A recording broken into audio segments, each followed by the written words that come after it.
उदास देखते हैं तो भगवान कहते हैं कि अचित्त चिंतना जाता, अचित्त चिंतना जाता आरोग्य आचरणस्तथा फलतः रोग शोकार्ति कलह क्लेशनाशः। अब देखिए कितनी सुंदर से समझा रहे हैं भगवान। भगवान विष्णु कह रहे हैं कि देवर्षि, ये जो तुम धरती पर देख करके आए हो ना, ये जो धरती पर देख करके आए हो, अभी बताइए ये मृत्यु लोक है और मृत्यु लोक में दुख न हो ऐसा हो नहीं सकता।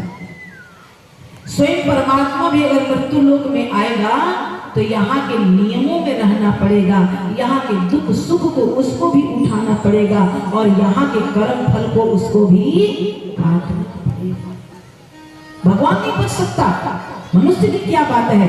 तो आज भगवान इतना सुंदर से देवर्षि नारद को समझा रहे हैं कि आज क्या हो गया है। बोले प्रभु इतना दुखी, इतना इतना कष्ट, इतना मनुष्य की दुर्बुद्धि मैंने जो देख करके आया। एक जब इतना अनाचार होता है तब आप अवतार लेते हो और कलयुग में इतना अनाचार है, आप कब अवतार लोगे। भगवान ने कहा कि देवर्षि ये धरती मेरी बनाई हुई कृति है, बड़ा ही समय लगा है, बड़ा परिश्रम लगा है तो इस धरती को बनाया गया है। मैं अपनी इस कृति को समाप्त नहीं होने दूंगा। जब जब जब जब होही धर्म की हानि, जब जब होही धर्म की हानि, बाढ़ असुर अधम अभिमानी, तब तब प्रभु धरि शरीरा, तब तब प्रभु धरि शरीरा, हरहु कृपानिधि सज्जन कीरा, हरहु कृपानिधि सज्जन कीरा। कौन सा अवतार। भगवान ने कहा कि देवर्षि इस सब में समय बर्बाद ना करो, क्योंकि बनाई हुई मेरी कृति है और जब जरूरत पड़ेगा तो मैं अवतार लूंगा, लेकिन मैं तुझे तो नहीं बता सकता। नारद जी ने कहा क्यों, मुझे नहीं बताएंगे, क्या बात हो गई। बोले कि नहीं तुझे नहीं बताऊंगा। जब मैंने बता दिया कि मैं देवकी के कोख में कृष्ण बन करके आऊंगा, उसके पहले ही जाकर के तू कंस को बता दिए, इसलिए मैं बताने वाला नहीं। अब जो लेना होगा मैं लूंगा, लेकिन अभी जो तुम परेशानियां देख करके आए हो, ये इतनी परेशानियां क्यों हैं। तो कह रहे हैं कि अचित्त चिंतना जाता। सबसे पहले शब्द पर ध्यान दें, अचित्त चिंतना जाता। सबसे पहला गड़बड़ क्या हुआ है मनुष्य का, सोचने का तरीका।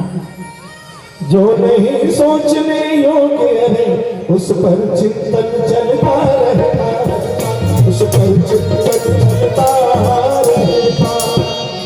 बस बस इसीलिए तो मानव का, बस इसीलिए तो मानव का आचरण भ्रष्ट करता रहता। बस इसीलिए तो मानव का आचरण भ्रष्ट करता रहता। चिंतन से बढ़ती चाहत जो गलत काम करवाती है, जो गलत काम करवाती है। लेकिन जब कर्म भोग बन कर दसते, जब कर्म भोग बन कर दसते, तब बात समझ में आती है। जब भोग बन कर दसते, तब बात समझ में आती है। चले प्रज्ञाप्राण भगवान की जय हो। और मस्तिष्क क्या करता है, निरंतर अपना काम कर रहा है। बच्चा बैठ रहा है पढ़ने में माँ बाप देख रहे हैं कि बेटा हमारा किताब खोल करके बैठा है, आगे किताब तो खुला हुआ है लेकिन चिंतन उसका कहीं और चल रहा है। हम पूजा में बैठे तो हैं, माला तो हाथ में है, लेकिन चिंतन कहीं हमारा और चल रहा है। कर में तो माला फिरे, कर में तो माला फिरे, अजीब फिरे मुहमाई, मनवा तो चहूर फिरे, यह तो सुमीरन। हम साधन कभी पूजा का फल नहीं मिल रहा हमको। इतना दिन से हम भक्ति कर रहे हैं, इतना दिन से जप कर रहे हैं, इतना दिन से तप कर रहे हैं, कोई फल नहीं मिला। अरे फल कहाँ मिले? जब दोनों का मिलन हो, जब उस चेतन और अचेतन का मिलन हो, तब तो जाकर के कुछ लाभ बने। हम चेतन, उस चेतन सत्ता के पास बैठे तो हैं जो सुपर पावर है, उसके स्मरण के लिए बैठे तो हैं, लेकिन हमारा मन क्या है? घोड़े की तरह दौड़ रहा है, कहीं इधर तो कहीं उधर तो कहीं उधर तो कहीं उधर। आज किसी का मन विचार बुद्धि एक जगह संतुलित नहीं है, और इसीलिए कोई काम बढ़िया नहीं बन रहा है। कोई काम बढ़िया, आज नारियां भोजन बनाती हैं, 100 में 2 होंगी जिसके भोजन में कोई मिठास होगा। सामग्रियां तो खूब डाल रही हैं, लेकिन वो मीठापन नहीं है। पहले के लोग तो कुछ नहीं डालते थे, इतना भोजन मीठा लगता। क्या कारण हो गया? क्योंकि हमारी मन नहीं है वहां पर, मन नहीं है, बिना मन के बना रहे हैं, कोई प्रेम नहीं है। ये दोनों का तारतम्य नहीं बैठ पा रहा है। इसी तरह से भगवान कह रहे हैं कि अचित चिंतन आ जाता। ये मनुष्य जो है उसकी चिंतन गड़बड़ हो गई है, तो आरोग्य आचरण तथा, इसीलिए हर व्यक्ति रोगी हो गया। फलतः रोग शोकार्ति कलह क्लेश नाशनम, घर घर में क्लेश बढ़ गया है। आज पति पत्नी में ऐसे लग रहा है कि इतना बड़ा महाभारत हो रहा है। पत्नी का बात पति को नहीं सुहाता है, और पति का बात पत्नी को नहीं सुहाता है। माँ का बात बेटी को नहीं सुहाता है, और बहू का बात सास को नहीं सुहाता है। आज घर घर में द्वंद्व छिड़ा हुआ है। किस कारण? हमारा सोच गलत हो गया।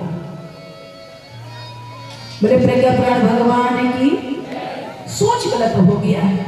अब देव ऋषि नारद को भगवान विष्णु कथा के माध्यम से बता रहे हैं, कह रहे हैं कि हे नारद, ये कलयुग है, और कलयुग में ये जो कुछ भी देख रहे हो ना, अभी तो बहुत कम देख रहे हो। ये सारी चीजों को दिन दिन बढ़ना है, दिन दिन बढ़ना है। दिन दिन लोगों के अंदर की मानवता खत्म होगी, दिन दिन लोगों के अंदर से धर्म कर्म की सोच खत्म होगा, दिन दिन इसके अंदर से दान पुण्य खत्म होगा, दिन दिन से इसके अंदर से अपनत्व खत्म होगा, प्यार खत्म होगा, भाईचारा खत्म होगा। हर व्यक्ति एक दूसरे का दुश्मन बन करके इस समाज में खड़ा रहेगा, तानाशाही रहेगा, हम अपनों से अपने लड़ेंगे। ये सब कलयुग में देखने को मिलेगी। इसलिए तुम चिंता मत करो। और कहानी के माध्यम से बता रहे हैं कि हे नारद सुनो, एक सेठ था, एक सेठ था, इतना धन कमाया, इतना धन कमाया, लेकिन कुछ दिनों के बाद उसके मन में लगने लगा, ये जो मैंने धन संपदा खड़ा किया, ये जो मैंने कोठी और होटल खड़ा किया, ये जो मैंने दुकान खड़ा किया, इसका कोई वारिस नहीं है, कोई भोगने वाला नहीं है, ये सब बेकार है। दुखी रहने लगा। जो कोई जितना बताता उतना दान करता, पूजा करता, पाठ करता, यज्ञ करता, सारा कुछ करता, तीर्थ जाता। भगवान ने कहा कि अरे ये कितना जतन कर रहा है एक संतान पाने के लिए। भगवान को दया आ गई और उसने कहा अच्छा, इंसान चाहता तो बहुत कुछ है, लेकिन जब मिल जाता है ना तो संभालने की भी पात्रता होनी चाहिए। मिलना बड़ा आसान है इस कलयुग में। आपको कोई चीज मिल जाए, कहीं मान मिल जाए, कहीं सम्मान मिल जाए, या कोई पद मिल जाए, तो उसको संभालना बड़ा कठिन होता है। मिल तो गया, मिलना बड़ा सरल है, लेकिन उसको संभालना बड़ा कठिन है। हम जब शपथ लेते हैं, किसी चीज में जब जाते हैं तो शपथ लेते हैं, हाँ हम देश की रक्षा करेंगे, हम देश के लिए मरेंगे, हम देश के लिए ये करेंगे, लेकिन जब शपथ के बाद क्या होता है, मन के अंदर एक ही चीज खड़ा हो जाता है किस चीज के प्रति? हम कितना बड़ा अपना घर कर ले, कितनी गाड़ियां हमारे दरवाजे पे खड़ी हो जाए, हमारा बेटा बेटी नहीं भी निकाल पाया तो क्या है, हम घूस डोनेशन दे दे करके और उनको डॉक्टर बना रहे हैं, इंजीनियर बना रहे हैं। क्या हो गया? उसके योग्य था क्या? कभी आपने सोचा कि जो जिसके योग्य ना हो और उसको हम दे रहे हैं, अगर हम बंदर के हाथ में उस तरह दे दें तो कभी ये हमारा भी गला काट सकता है। आज इतना वृद्धा आश्रम, आज माता पिता निकाले जा रहे हैं, क्यों? बेटा देखा है अपने आंखों से बेईमानी का, उस बेईमानी के नजारे को संतान ने देखा है, उस बेईमानी के अन्न को उसने खाया है, बेईमानी के पानी को पिया है। और जब संतान बेईमानी का अन्न खाएगा, बेईमानी का पानी पिएगा, तो उसी माँ बाप को ले जाके वृद्धा आश्रम में ढकेल के आता है। क्या हो गया? हमारी परवरिश में कमी होती चली जा रही है। हमारी परवरिश में हम जो विष का बेल बो रहे हैं ना, एक दिन हमारे लिए वही कठिनाइयां पैदा करते हैं। बोले प्रज्ञा पुराण भगवान की। तो देव ऋषि नारद से कह रहे हैं कि हे देवर्षि, उस सेठ ने इतना धन कमाया और ब्राह्मण जो जो कोई बताया सारा पूजा पाठ दान किया, परमात्मा को दया आ गई। अच्छा दे करके देखें, इतना उतावला है संतान पाने के लिए, एक संतान हो गया। अब तो मत पूछो, जैसे घर में लगता था कि रोज दिवाली है, रोज होली है, उत्सव ही उत्सव मनाए जाने लगे। चलो ये जितना धन कमा के खड़ा किया हूँ, कम से कम उसका भोगने वाला तो आ गया, भोगने वाला। सेठ बड़ा प्रसन्न हो गया। धीरे धीरे समय बीतता गया और वो बच्चा 10 वर्ष का हो गया। 10 वर्ष का। पूजा पाठ धीरे धीरे कम हो रहा है, दान पुण्य कम हो रहा है, धर्म कर्म कम हो रहा है। क्यों? हमने जो चाहा वो तो मिल गया। आज क्या है, पहले के जो इंसान हुआ करते थे ना, उनके अंदर की इंसानियत क्यों जिंदा थी? क्योंकि वो भगवान के इशारे को समझते थे, उस पर चलते थे। आज हम भगवान को इशारा करने लगे, आज हम भगवान को अपने पर चलाने लगे, इसीलिए हमारी दुर्गति हो गई। आज हम भगवान के सूत्र पर चलना नहीं चाहते, हम भगवान पर अपनी मर्जी थोपना चाहते हैं। और भगवान कभी मर्जी से नहीं मिलता दुनिया वालों, भगवान जब जब मिला है तब तब अर्जी लगाने से मिलता है। भगवान किसी की मर्जी पर नहीं। सेठानी बगल पड़ोस में कथा हो रहा था, सत्यनारायण भगवान की कथा हो रहा था। अब सेठानी चली गई उसमें कथा सुनने, और घर के अंदर में बिजली का शॉर्ट सर्किट हुआ और वहां घर में मकान में आग लग गया। उस सेठ का मकान धू धू करके जलने लगा। परमात्मा की लीला देखो, दिया। अब सब जब धीरे धीरे धर्म कर्म मन से जब छूटने लगा, हाय बेटा, हाय बेटा, बेटा क्या खा ले, बेटा क्या खा ले, बेटा क्या पहन ले, अब भगवान जाए चुला भाग। तो भगवान ने कहा अच्छा बेटा, देना जानते हैं तो लेना भी जानते हैं, देना जानते हैं तो लेना भी जानते हैं। देना भी उसी के अंदर सामर्थ्य है और लेना भी उसके ही अंदर है, हमारे और आपके अंदर नहीं। अब घर में आग लगे, मकान जल रहा है। सेठ चिल्लाने लगा नौकरों पर। बड़ा परिश्रम से यह धन कमाया गया है, एक भी चीज अगर जल गया तो नौकरी से निकाल लूंगा, तुम्हारी पगारी काट लूंगा, तुम्हें आग में झोंक दूंगा। लगा धमकी देने। बेचारे नौकर, अब आज के नौकर होते तो सेठ को उठा कर फेंक दे, लेकिन उस समय के नौकर थे बेचारे, सारा सामान निकाल करके बाहर रख दिए। और तब तक कोई जाकर पड़ोस में कहा, अरे सेठानी यहाँ बैठी हो और तुम्हारा मकान तो धू धू करके जल रहा है। सेठानी जब सुनी तो दौड़ी आई और मकान के अंदर घुसने लगी। सेठ पकड़ लिया, अरे बावली कहाँ जा रही है? मैं जब घर में ही था तो मैं घर का कोई सामान जलने देता क्या? मैंने नौकरों से कह करके सारे सामान बाहर निकलवा दिए हैं, कोई सामान जला नहीं। सेठानी ने कहा, सेठ छोड़ दो, कहीं देर ना हो जाए, छोड़ दो मुझे, छोड़ दो। बोला क्यों? देख रही हो पूरा मकान जल रहा है, ऊपर तक आग चली गई। सेठानी ने कहा कि तूने सब कुछ तो बचा लिया, सब कुछ बचा लिया, लेकिन जो सामान बचाया है वो सामान का मालिक ऊपर कमरे में धूप धूप करके जल रहा है, ऊपर जल रहा है। अब तो सेठ भी गिर गया, सेठानी भी गिर गई। इतना जतन किया और वो ऊपर जल रहा है। मैं सोचा मैं सब बचा लिया। भगवान विष्णु कहते हैं देवर्षि, उस सेठ की तरह, जिस तरह से सेठ ने सब कुछ बचा लिया लेकिन वो अपनी संतान को नहीं बचा पाया, आज इस कलयुग में मनुष्य, आज कलयुग में मनुष्य सब कुछ बचाने में लगा है। हमारा सुंदर शरीर हो, हम कितना सुंदर बढ़िया खा ले, कितना बढ़िया बिस्तर पर सो ले, कितना साजो साज में रह ले, ठाट बाट में रह ले, कितनी बड़ी बड़ी गाड़ियों में रह ले, कितने एसी में रह ले, एक से एक वैरायटी। लेकिन भगवान विष्णु कह रहे हैं आज का इंसान जो चमड़ी जलने वाला है उसको बचाने में लगा है। किस कंपनी का साबुन लगाएं, किस कंपनी का क्रीम लगाएं, किस कंपनी का सेंट लगाएं, किस कंपनी का कपड़ा पहने, किस कंपनी का बियर पिए, किस कंपनी का पानी पिए, कहाँ। लेकिन हे नारद, हर व्यक्ति की आत्मा धू धू करके जल रही है, उस आत्मा को बचाने की तरफ किसी की नजर नहीं। आज हमारा आत्मा गिर रहा है,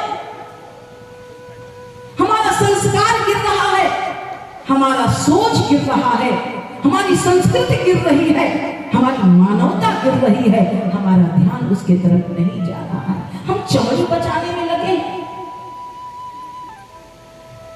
जो जलना ही जलना है। आत्मा अमर है, ऐ दुनिया वालों, आत्मा अमर है। वही परमात्मा कभी कबीर के रूप में आया, कभी रैदास के रूप में आया, कभी गुरु नानक के रूप में आया, कभी पंडित श्री राम शर्मा के रूप में आया, कभी आदि शंकराचार्य के रूप में आया, कभी रामानुज के रूप में आया। वही परमात्मा तो आया, भद्राचार्य बन के आया, रामाचार्य बन के आया। ये संतों के रूप में समस्त दैवी शक्तियां ही तो हैं, जिन्होंने अपनी आत्मा को बचा करके रखा। वो हर युग में किसी ना किसी रूप में आते हैं। इस मानवता को हम निरंतर सतपथ दिखाते हैं, निरंतर कल्याण के पथ पर ले जाने के प्रयास करते हैं। अपना सब कुछ मिट जाए तो मिट जाए, हमारी मानवता, हमारी संस्कृति, हमारा संस्कार नहीं मिटना चाहिए। जिसके दिल में इतना पीड़ा है, औरों के हित जो जीता है, औरों के हित जो मरता है, उसका हर आंसू रामायण देख कर नहीं गीता है, देख कर नहीं गीता। आज भगवान विष्णु समझा रहे हैं, समझा रहे हैं, नारायण मत हो। ये कलयुग में मनुष्य को जिसको संवारना चाहिए उसको नहीं संवार पा रहा है। मनुष्य को जो नहीं बोलना चाहिए बोल रहा है, जो नहीं खाना चाहिए खा रहा है, जो नहीं पीना चाहिए पी रहा है, जहां नहीं जाना चाहिए तहां जा रहा है, और जो नहीं देखना चाहिए देख रहा है, जो नहीं करना चाहिए कर रहा है। एक कलयुग है। मनुष्य स्वयं अपने चारों तरफ पतन के एक ऐसे, जिस तरह से मकड़ी अपने ही शरीर से निकाल करके जाले बुनती है, अब जब जरूरत पड़ता है तो उस जालों को निगल जाती है। आज मनुष्य तो निगलना नहीं जानता, सिर्फ उगलना जान रहा है। इतने जाले इतने उगल रहा है, इतने उगल रहा है, वो भूल जा रहा है। हम किसी और के लिए गड्ढा खोद रहे हैं तो हो सकता है हम जिसके लिए खोदे हों वो उधर से ना गुजरे और मेरा ही संतान